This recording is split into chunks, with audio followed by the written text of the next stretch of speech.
Накануне сборная Германии проиграла сборной Южной Кореи со счетом 2-0. Тем самым немцы покинули гонку чемпионата мира по футболу, не пройдя даже в 1/8 финала.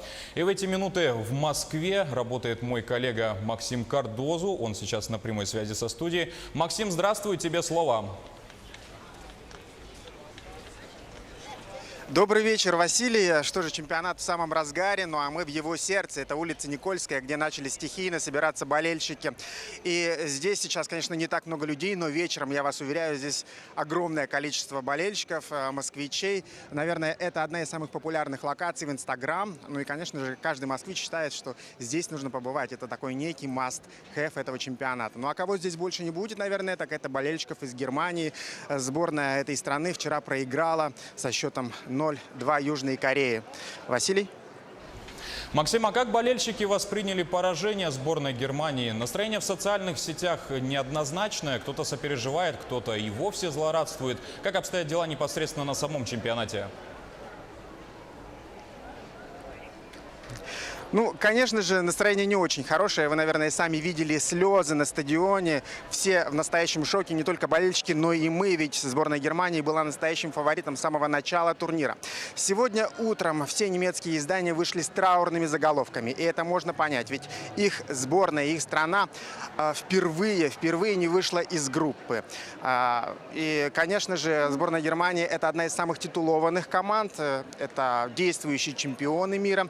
Они 4 раза выигрывали мундиаль, много раз становились серебряными и бронзовыми призерами. Это действующие также чемпионы Кубка Конфедерации, который прошел в прошлом году тоже в России. И от них такого просто не ожидали.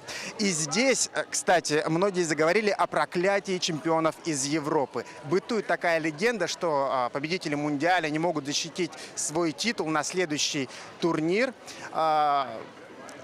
Точно так же было с Испанией в прошлый раз в Бразилии. Они не вышли из группы. И причем не только не выиграли, не только защитили свой титул, но и не вышли из группы в плей-офф в 1/8.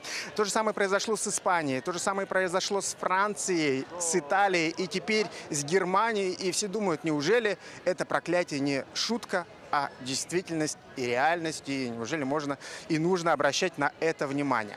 Ну, а те люди, которые настроены на позитив, говорят, что сборной Германии не нужно унывать, а нужно нанять психолога, как сделала сборная Швеции, которая вышла из группы на 1-м месте. Швеция наняла психолога, который разговаривает с футболистами, настраивает их на позитив, и даже говорят, что этот психолог разговаривает и с бутсами, чтобы они забивали. Вот такие чудеса.